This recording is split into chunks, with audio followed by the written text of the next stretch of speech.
October 1st. This is Public Health and Safety.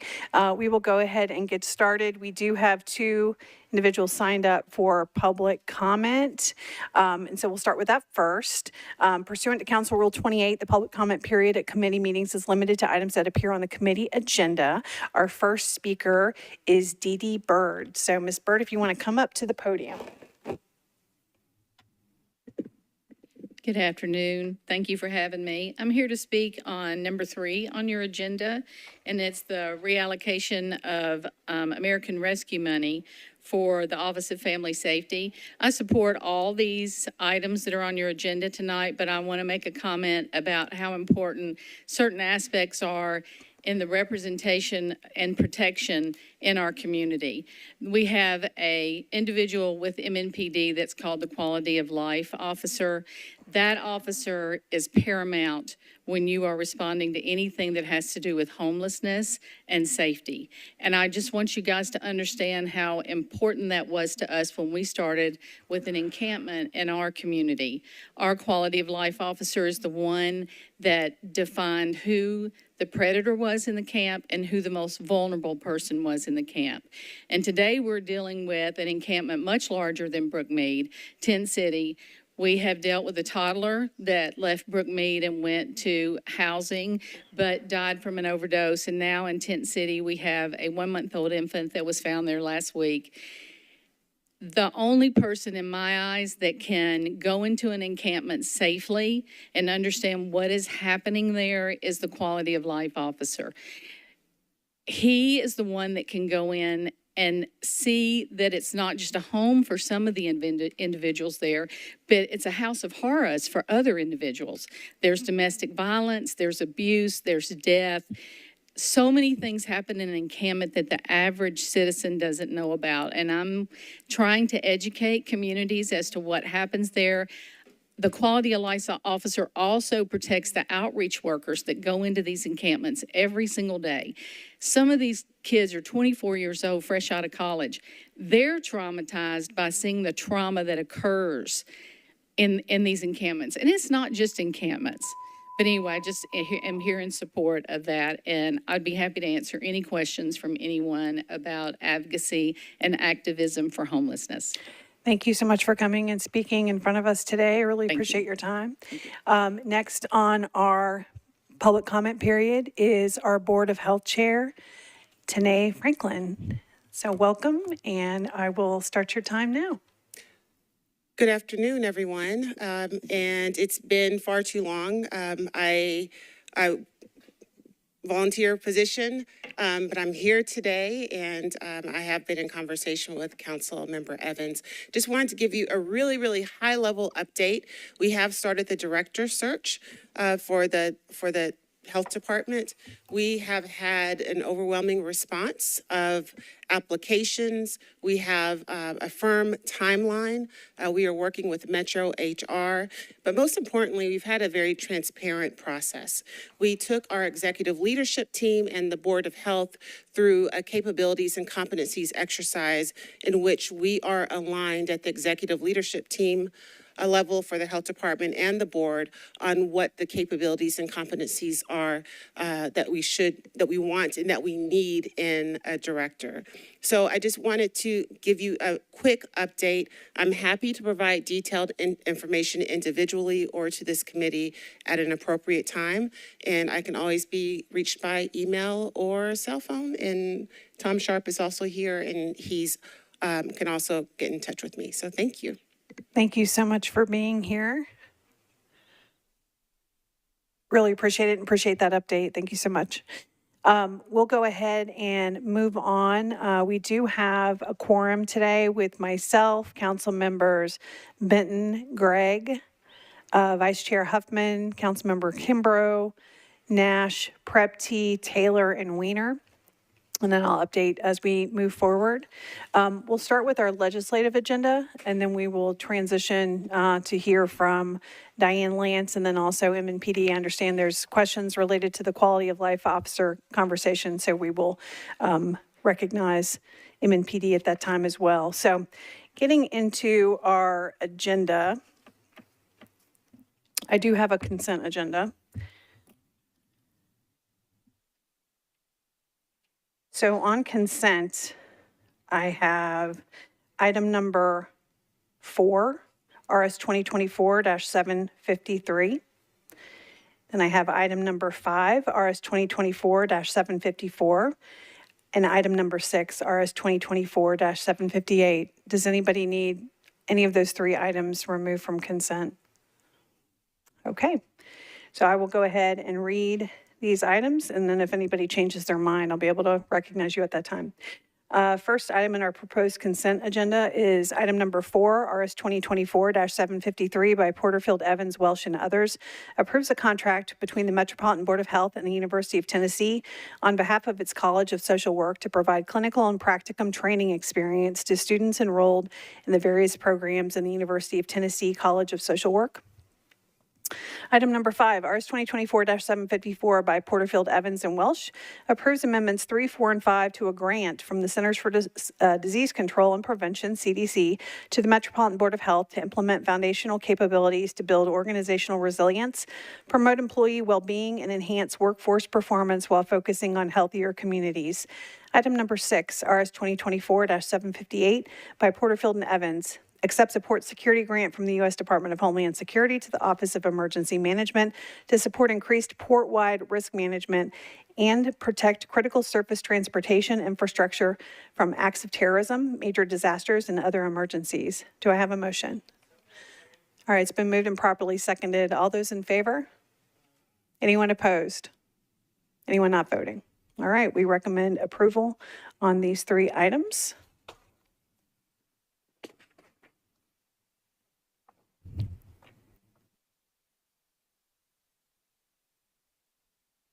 All right, 9 in favor, 0 against, 0 not voting. Okay, moving back up to item number 2, RS 2024-740 by Gamble, Johnston, Sepulveda, and others. Amends RS 2021-1150, RS 2021-1203, RS 2021-1262, RS 2021-1264, RS 2022-1357, as amended, RS 2022-1831, and RS 2023-1949 to reallocate certain American Rescue Plan Act funds to the Mayor's Office of Advancement and Strategic Partnerships and to responders engaged and committed to help in public health and safety salaries. Do I have a motion? All right, it's been moved and properly seconded. I wanted to keep this off because I listened to the budget committee and I thought there was some good discussion overview, and so wanted to turn to get an overview basically about the reallocation. But before, I don't know if we want to go to one of the sponsors, Councilmember Sepulveda, if you want to speak to that, or if you want me to go to the administration. All right, hold on just a second. Let me recognize you. There you go. Sure. Thank you, Chair, for recognizing me. We are nearing the end. Well, this is the end of the ARP funding. And so similar to the CARES Act funding, we reallocated some of the end of the surplus to salaries to make sure that we were able to spend all of the funds by the deadline, to make sure that we weren't sending money back to the federal government. And so that surplus obviously goes back into the general fund, and with the surplus, we're able to do more things with it. And I don't know if the administration wants to add anything else to it. Mr. Rosenberg. Thank you. Dave Rosenberg with the Mayor's Office. That's right, we are coming up on the end of money that needs to be allocated. So there are small bits of money that came back from departments or initiatives that did everything they need to and did so under budget, leaving a little bit of money left over. So this resolution reallocates those dollars from various sources, putting 39,000 of it to round out funding for the REACH program, the co-response model through the Nashville Fire Department, and then $764,000 to create the Office of Advancement and Strategic Partnerships to help us find, apply for, and obtain grant funding that's currently out there that we are not seeking.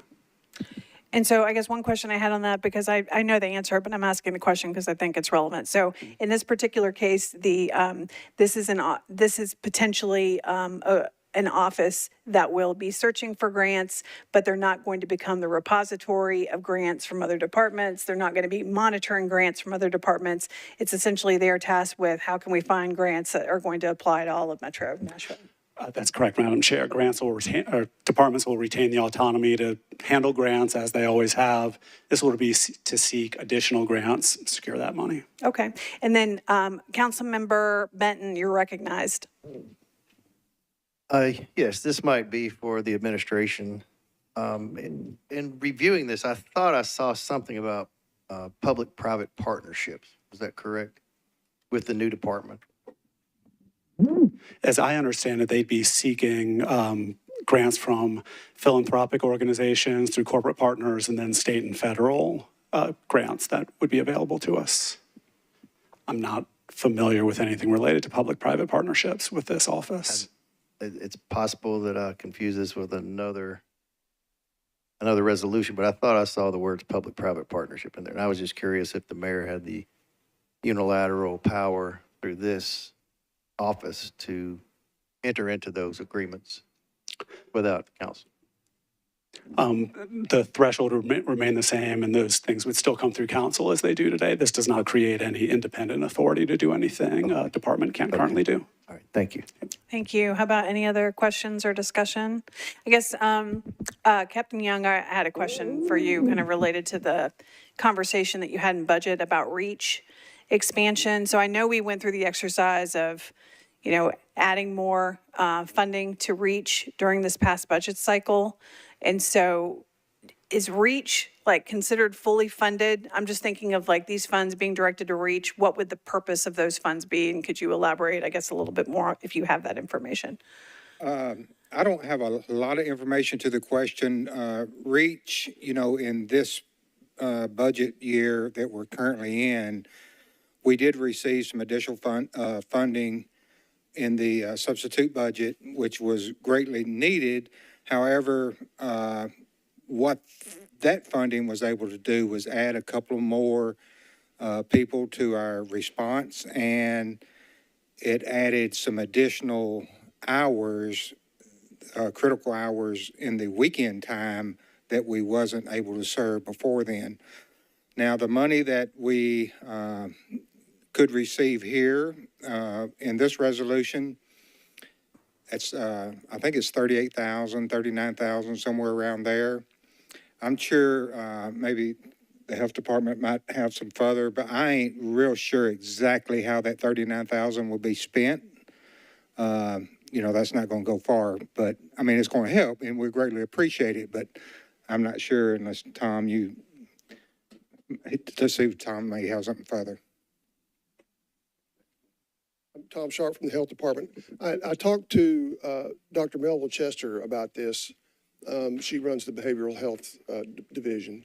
And she said, well, and it specifies in the resolution that it's for REACH or other public health or safety funding. It says REACH, but it's not limited to that, as I understand it. So what you told me was, we can find a way to spend it if they don't need it. So, let me hold on that comment, mainly because I learned that Sergeant Hotz at MNPD, that the ropes programming at the state level is going to be reducing the amount of Cloxato that he has access to. So is there the potential for him to be able to secure some funding that's specific to the Cloxato needs he has related to MNPD outreach? As far as I'm concerned, there would be. I don't see any reason we couldn't talk with each other and see where it would do the most good. If he has a burning need, I think, because it doesn't, I'm not sure, I can't tell if it's appropriated to a specific department. It just mentions that program and says it's for REACH or not. So I'm not really sure where it's actually going. How can we get some more clarity, I guess, around the direction of those particular funds? Is that, we can find out? Can we find out before tonight? I know you can do it. Okay. I appreciate your help. Okay, so Mr. Rosenberg is going to dig a little bit more on that, and so that way we can kind of get some clarity. And so that's very helpful, so thank you for sharing that. But we can go ahead and move on and, with this one. Does anybody have any other questions, or is it just me? All right, just me? All right, thank you. All those in favor of this item? Anyone opposed? Anyone not voting? Everybody's very lethargic. Welcome, welcome to the meeting, everyone. Okay, all right, we recommend approval then, 9 in favor, 0 against, 0 not voting. Okay, next one, the next one is RS 2024-746, Johnston, Gamble, Sepulveda, and others. And this is one, Director Darby, that I had understood maybe was withdrawn or something's happening with this one. Do I need to go ahead and? 746? 1 second, I believe. I will tell you pretty quickly. Okay. Hold, please.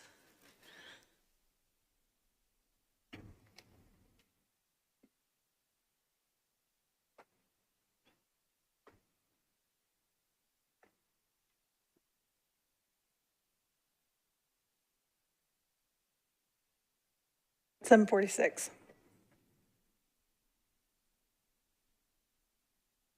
Okay, so we just need to vote to, If there's going to be an amendment, so we're just gonna, okay. will be deferred. Okay, so item number 3, RS 2024-746 by Johnston, Gamble, Sepulveda, and others was deferred in budget. And so we just need to vote to, I'll read the caption, we just need to vote to defer at one meeting. Amends RS 2021-1152 is amended, which appropriated $3,148,980 in American Rescue Plan Act funds, and RS 2023-1952, which appropriated an additional $326,800 American Rescue Plan Act funds to the Office of Family Safety to the Metropolitan Government to reallocate the use of funds, and approving Amendment 2 to agreements between the Office of Family Safety to various nonprofit organizations. Do we have a motion to defer one meeting? All right, thank you. It's been moved to defer one meeting and it's been seconded. All those in favor of a one meeting deferral? Anyone opposed? Anyone not voting? All right, thank you.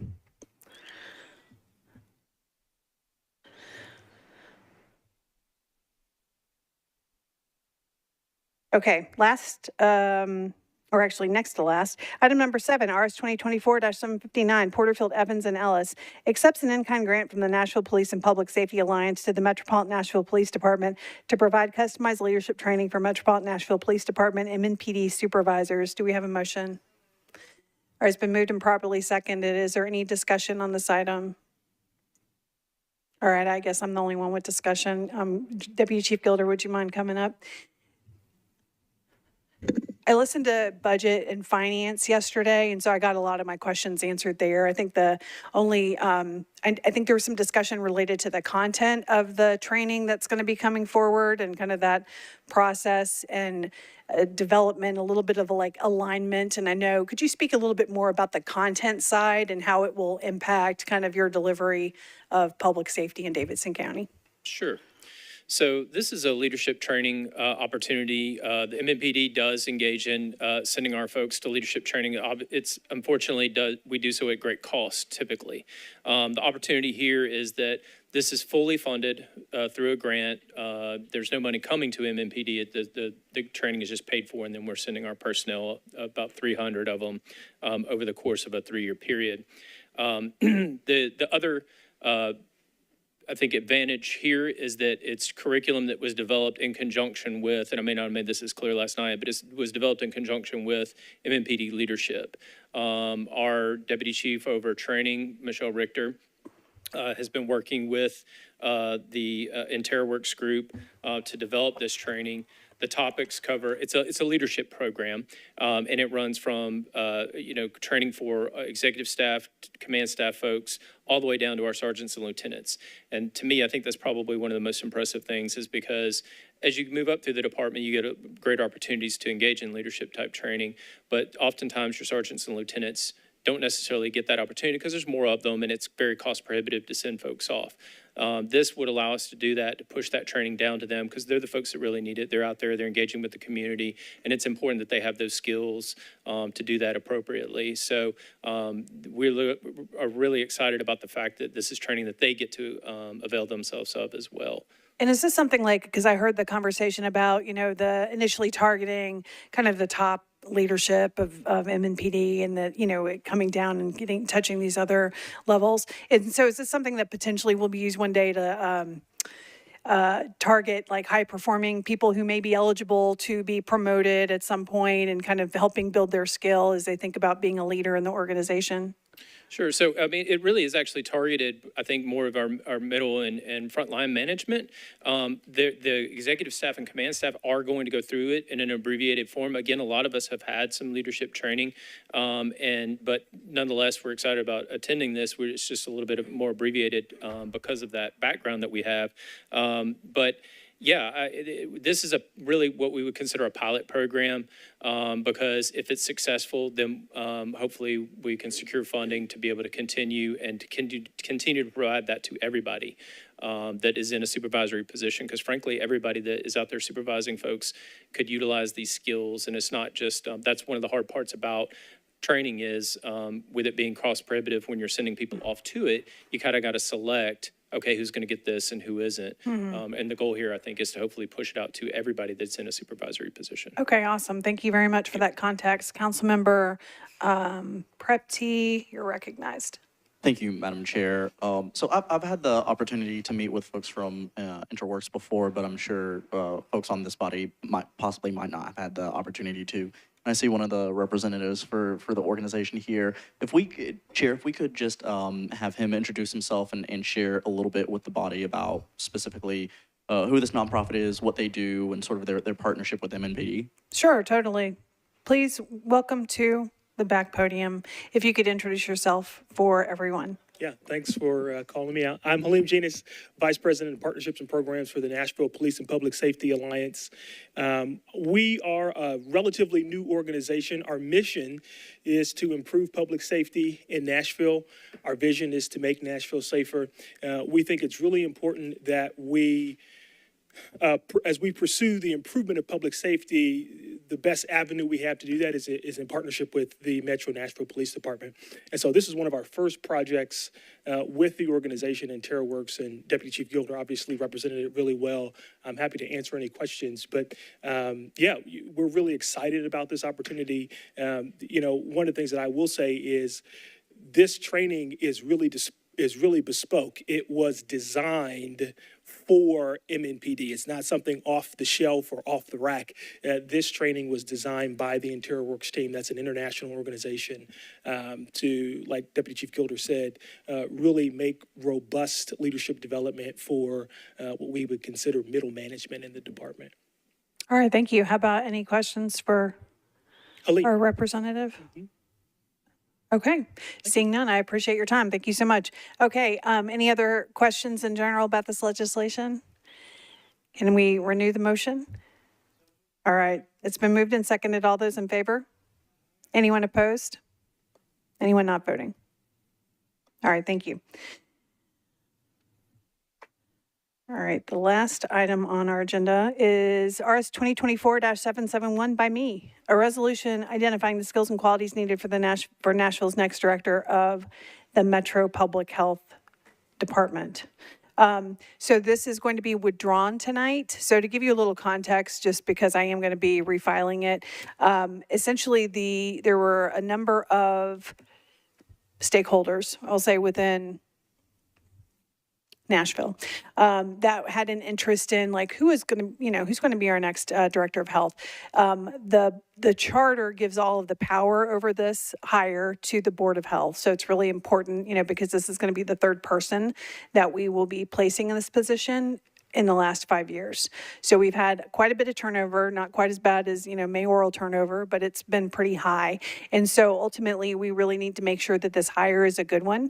So I took stakeholder feedback from a variety of sources, current employees, past employees, nonprofit organizations that were part of the process of receiving like community safety partnership funds, stakeholders at BWAC, a variety of people had this resolution drafted. What we've decided to do, and I say we because after consulting with Director Hall and the administration, I'm going to split the resolution up. So we're going to have one part of the resolution that moves forward with some edits, and it's going to be the pre-hire resolution. And then I will be doing another one after the person is hired, where it incorporates like more of the, here are all the things that we'd like to see, you know, some attention paid to after the person is hired. So that's one reason why I'm splitting it up, or one reason why I'm withdrawing tonight, because I want to have a clean version, because part of the direction of the resolution is to give a copy of it to whomever is considered the finalist. And so whenever they come before us, you know, that they will recognize some of the issues that we're, you know, navigating in Nashville, and won't be surprised with some of our questions. So with that, I'd like to withdraw, and that will happen on the floor. Okay, so let's move on. I want to go to Director Lance next. So Director Lance, do you want to stay back there, or do you want to come up here? Wherever you want me. It's totally fine, you being back there. So it is Domestic Violence Awareness Month. So this is a really important month. Several of you I know went to the Jean Crow Advocacy Center anniversary. And several months ago, you know, back when we were kind of making this transition or potential transition from chairs, as the vice mayor was kind of investigating, you know, what was she going to do with some committees, not knowing kind of where we were going to land, I started to have some questions related to some of the news stories that I was seeing that were published, and some of them were very alarming. And so had a chance to speak with Director Lance, and you may have noticed, or you may have completely missed it yesterday, that there was a press release issued, a joint one between the vice mayor and myself, that was publishing a series of special called meetings that we were going to have related to domestic violence in Davidson County. The very first one is going to be Wednesday, the 16th of October at 4 o'clock here in the council chambers, where the Office of Family Safety, Diane and Becky Bullard will be speaking.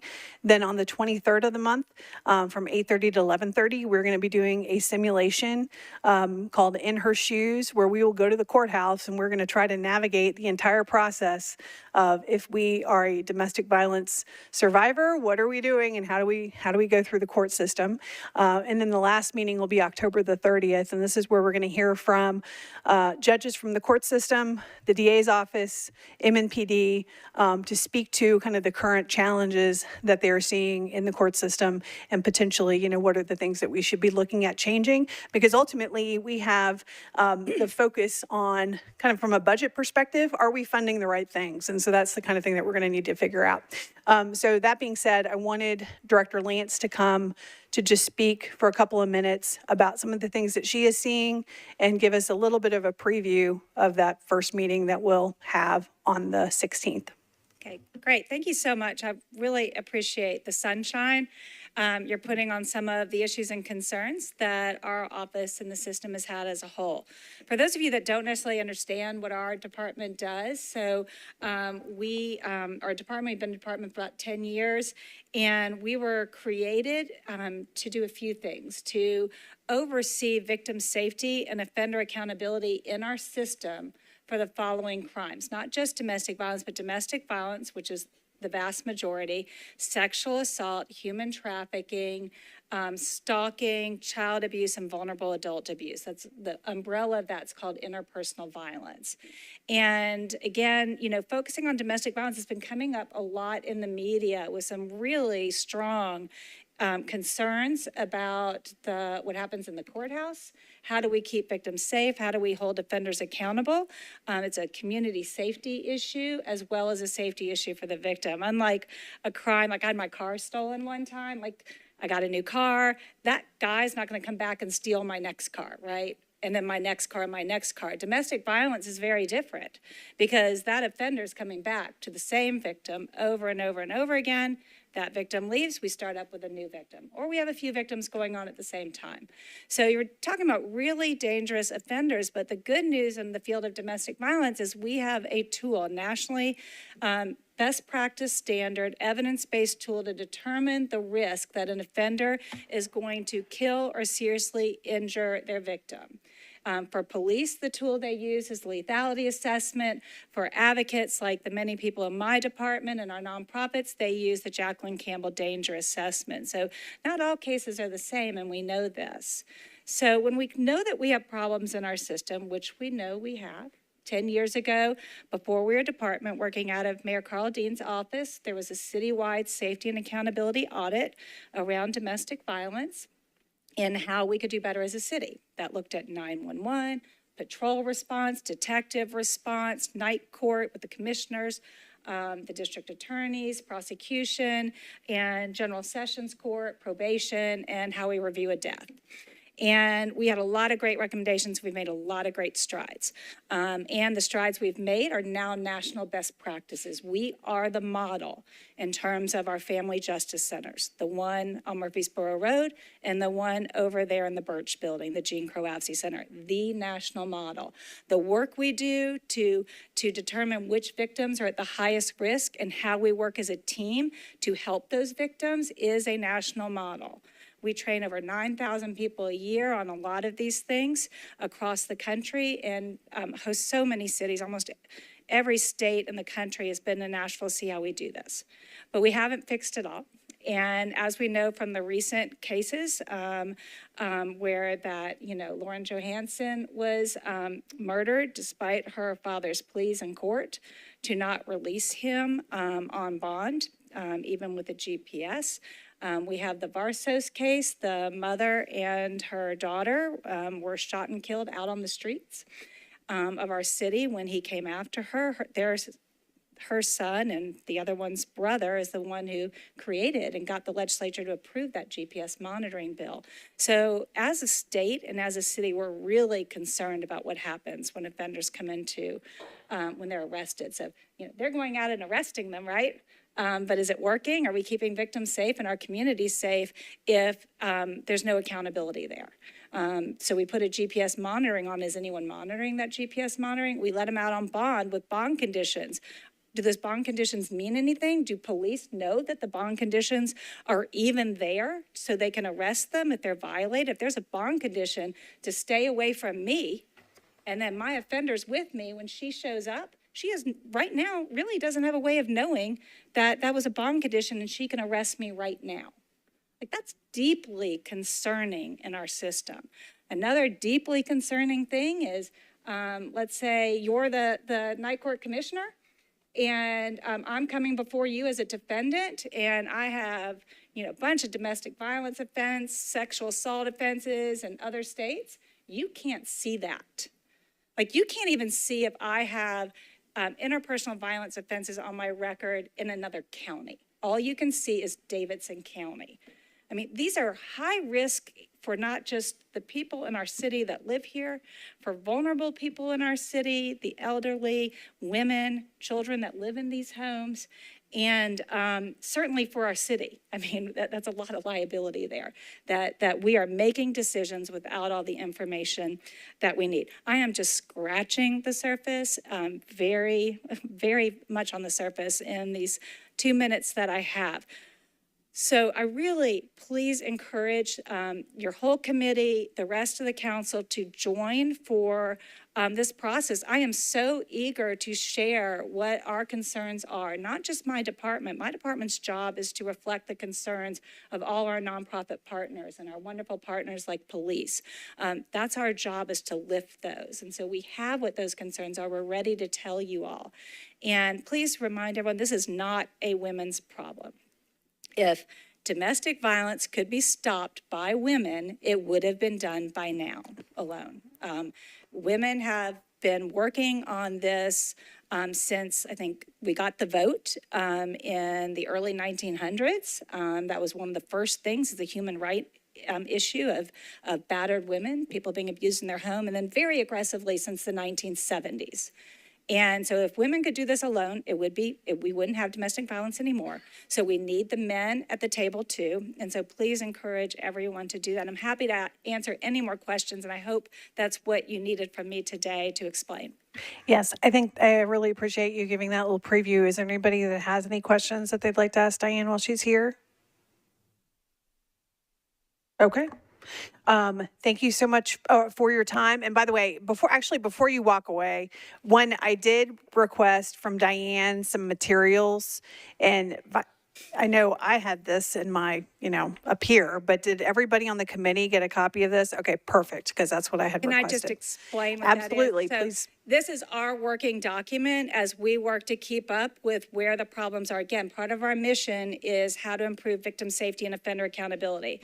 So coming upon the 10th anniversary of our assessment, that's our working document to explain where the problems are and some suggestions of what we need to do. So again, it's a draft. It's gonna be an evolving document for us, but I think it's in pretty good shape now. Thank you. And it'll be something that will come out to the council, the full council.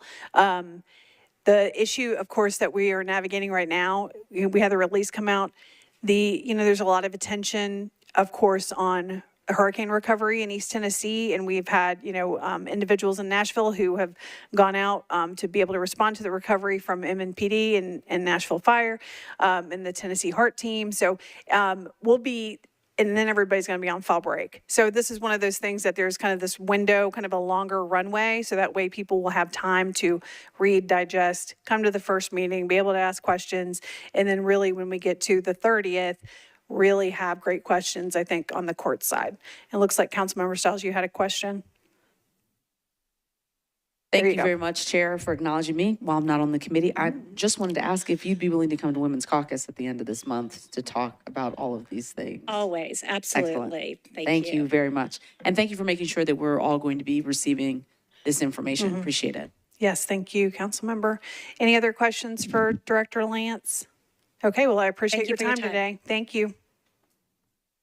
Okay, next we'll move on. I understand we've got questions from the body about the quality of life officer changes. And so, Deputy Chief Gilder, is that you that's going to answer those questions or give an overview? Actually, I decided to share the joy in this week, and I brought Deputy Chief Virginia Kerrigan with me to talk about those. She's over at Community Services Bureau, which houses patrol. Okay, awesome. Thank you for that. And I like how you said share the joy, and there was no sarcasm or anything. I appreciate that. Welcome. Good to see you. Good to see you. Again. So, questions or? Do you want to, could you give us a little bit of an overview about what's happening? Because I'm not sure everybody has heard. Sure. So, currently, we're preparing for our next rebid. Rebid is when officers can choose their shift in their precinct. So, when that takes effect in February of next year, 2025, we will leave 3 community engagement personnel at each precinct, with the exception of Central Precinct that will maintain their current staffing. We understand the quality of life issues are very important. While we do have precinct boundaries, we all work together. So we feel like we have plenty of staff in place to come together to address any issues that might come up. Okay, so with that, we'll take some questions. Councilmember Huffman, you're recognized. Thank you, Chair, and thank you, Deputy Chief, for coming tonight. Before I ask a question, I have to just voice my displeasure with this decision. And it's not just from me. My community members have reached out to me about this. They see it as, let's just call it what it is. It's a slap in the face. What you're doing here is probably looks really good on paper, but I think that y'all need to take a good look at what you're actually doing here. And what you're doing is you're sowing distrust in the community. So I just want to start with that. First question that I had in regards to the quality of life officers, you had indicated that there'll be 3 per precinct. Can you just confirm the number right now per precinct as that stands? As it will look in next year? As of right now, where does that stand? The teams, if fully staffed, have 5 officers and a sergeant, but not all teams are fully staffed. And you indicated that the Central Precinct would maintain current levels.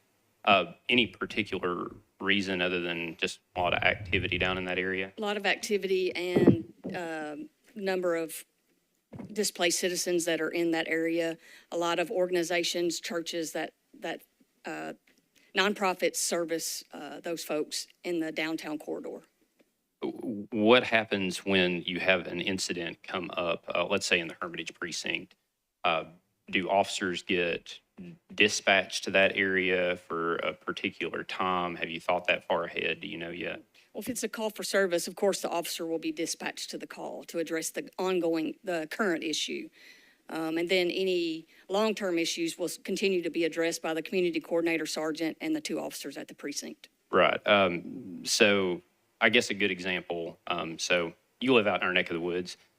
You're familiar that we had a pretty big homeless camp behind the Kroger there. Yes. While the police department there handled the response there well, they did that with quality of life officers going into those camps a lot of times. What happens if we have a new camp that pops up and I know that there's more eyes on it now, so I don't think it'll ever get to that level. I hope not.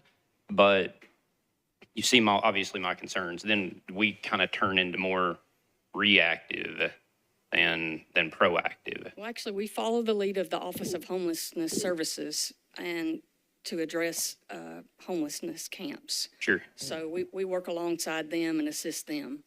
So maybe that's a better question for that agency. It's not, and it's particular not because if you've ever been in any of those camps, you understand that there are truly public safety issues in these camps. So I'm going to open up the space to my colleagues. We're all pretty furious about this. So thank you, Chair. Thank you, Councilmember. How about any other questions? Councilmember Weiner. Thank you for being here. We really appreciate it. One of the reasons that I'd originally mentioned to Deputy Chief Gilder that we thought it would be helpful if he were here were to be able to clear the air and understand exactly what's happening. One of the things that you shared is that you make a decision about the number of officers, and I may have misunderstood it, so clarify it for me if you don't mind. The number of officers per precinct is dependent upon the issues, the number of people that you've got, the number of, in terms of homeless and the number of, circumstances that you continue to get calls on. Are there any other criteria that you base that on? And that's my first question. With the determination to leave the sergeant and 2 officers? Yes. That's just the number that we came up with, knowing that, again, collectively, we can come together and increase our numbers to address issues countywide. Okay. So if West needs assistance, we'll come together and assist West. So let's talk about West for just a second, because I know that's, several of us have that issue. The numbers have grown exponentially. The issues have grown exponentially. I know everybody's heard the story of what happened in Bellevue. It continues to exacerbate. We've got a line of people that are living along the creek bed surrounding the east side of River Plantation. I have called for service multiple times.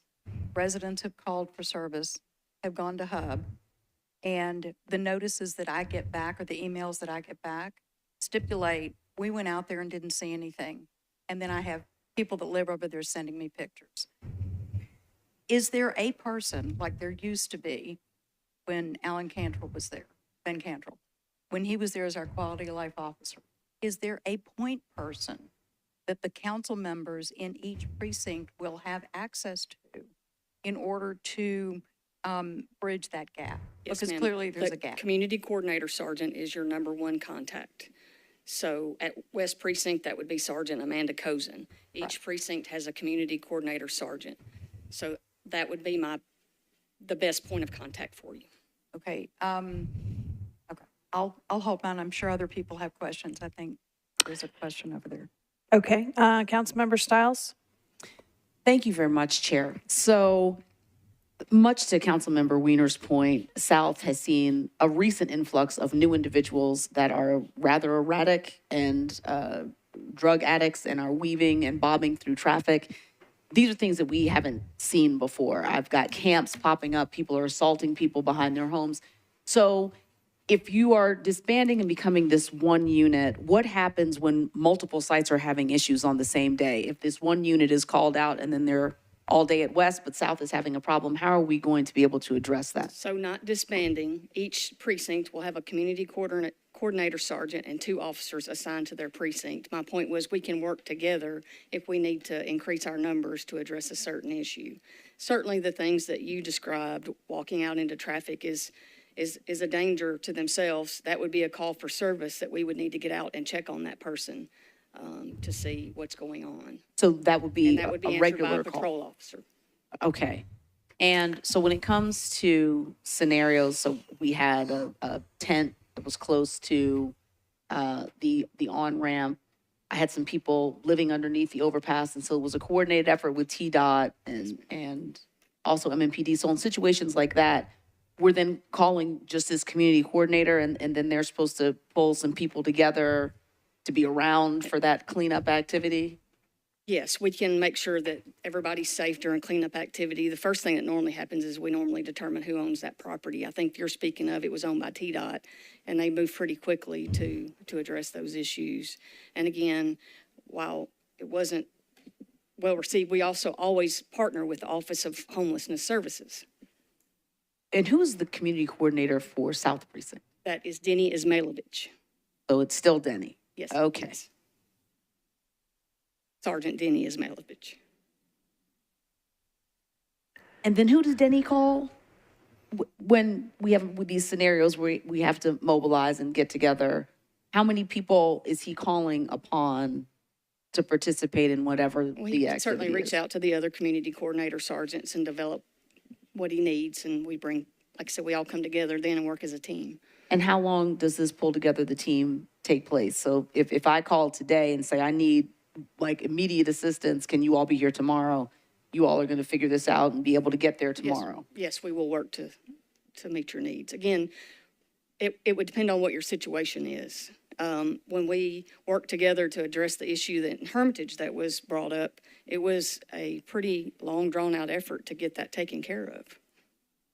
And are you going into the camps? So if someone says, oh, okay, we have a situation, we have a camp, much like Councilmember Weiner is saying, along a creek bed. I have people living currently in some woods that have set up shop. Are you all going in there? Yes, we can go into the camps. We often accompany the outreach workers into the camps for safety reasons. We answer calls for service in camps when a crime is alleged or there's a need for assistance. Yes. Great. I'll be looking for some help this week. Thank you so much. Thank you, Councilmember Stiles. I've got Council Members Weiner, then Nash, then Ewing. Councilmember Weiner. I'll make this fairly quick. Would you please explain the training that the officers have in dealing with this special population? What kind of training do they get?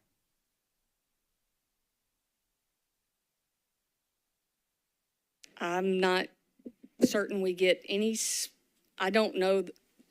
I'm sure we've attended some training done by the Office of Homelessness Services, if I had to guess. Like I said, we partner very closely with them. They often invite us to their trainings, and we always encourage the teams to attend. Frankly, from what I've witnessed firsthand, I think some sort of training program would be in order that's facilitated by experts in the field and additionally by officers who do a really good job at this. It's a knack for some of them. I will certainly It's a gift. take that back. Okay, thank you. Thank you, Councilmember Weiner. Councilmember Nash. Thank you, Madam Chairman. We're reducing a 5-man team to a 3-man team. Sergeant and 2 officers, yes, And sir. so I'm assuming we were freeing up 2 other officers to go ride in a patrol car somewhere and answer calls for service. Some of those immediate ones that deal with homeless people or any other particular incident that's occurring. And I know out in my district, people wait long times often to get the service they need, and this is going to help that situation. I think they can still deal with the homeless situation that you all have spoken to. It is a process. You notify the community coordinator. He has to get on the phone and see who owns the property, see if we got the trespass waivers. Then we got to get with homeless people to see if they have an outreach worker that can find them another place to live and see to their needs. I think we need to give this time to work and not be getting too ahead of ourselves on this. Trust our leadership. If it doesn't work out, I'm sure they'll be looking at redoing something. Thank you, Councilmember Nash. Councilmember Ewing. Thank you for recognizing me, even though I'm not on this committee. Thanks for being here. I'm also in the West area. I'm a little confused about the setup and whether this is the existing setup or something we're moving into.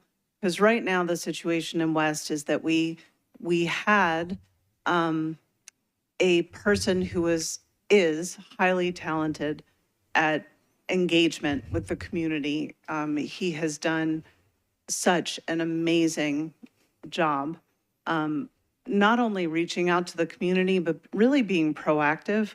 My concern is that we're going from proactive to reactive, where the onus is now on our citizens to put things in hub and counsel people to sort of push that engagement. And I'm just worried because right now we don't really have much going on that score, and it feels very much like a vacuum. And so I wondered if you could just maybe clarify what the I'm confused about the 3 officers, because West only has, I think, 5 or 6 on duty at any given moment. I think maybe some of the confusion is that we had community engagement teams, which was a sergeant and 5 officers if it was fully staffed. Within that community engagement team, we addressed quality of life issues. If you had an officer that specialized in that, much like I'm assuming you're speaking about Officer Cantrell, then maybe he called himself a quality of life officer, but he was actually part of a community engagement team. Community engagement is obviously one of Chief Drake's 3 core pillars. So at the bid in February, you'll have a community coordinator sergeant and 2 community engagement team members to address quality of life issues. Just one follow-up. Sure, Councilmember. Okay, so is part of their, I guess, job description or mission to go out and actively engage with those communities, or is it more responding to calls for assistance? Be responsive. Okay. Because I just have to say for the record that in my view, that piece of engagement and proactive engagement is really critical, and I think that it's a problem for us to lose that. And I'd love to talk about how to recapture that if it's well, maybe it's a longer discussion, but I think that is such an important aspect of combating this problem, which to Councilwoman Wiener's point is growing. You know, we have encampments in the D34 slice of Bellevue that are very active and not going anywhere anytime soon. And now we have signs of possible drug use included in that mix. And the longer it goes on, I think we all know it becomes more of an intractable problem. So I appreciate you sharing your concerns, and I will definitely take those back. Thank you, Councilmember. Councilmember Huffman. Thank you, Chair. Getting back to a statement that you made just a little bit ago, so there's no training program, just to confirm that before I continue, for these officers? That's correct. That's correct. So we're reducing officers, but we're not increasing training. I just wanted to get that on the record. And ma'am, and it's with all due respect, I'm one of the most biggest defenders of the blue in this council. Everybody watching knows that. If I've got a problem with this, I assure you that's a problem. But one thing that I would really, really encourage you and Chief Drake, and hopefully he's watching, is to remember that when it comes to our homeless populations, that it's not just a housing crisis that we're under, it's a mental health crisis, it's a substance abuse crisis. Quality of life officers don't need to be going away. if quality of life is down. Thank you. Yeah, I agree. Thank you, Councilmember Huffman. Any other questions? Okay. Well, I really appreciate your time. Thank you so much for being here to answer our questions. With no other business before the committee, we're adjourned.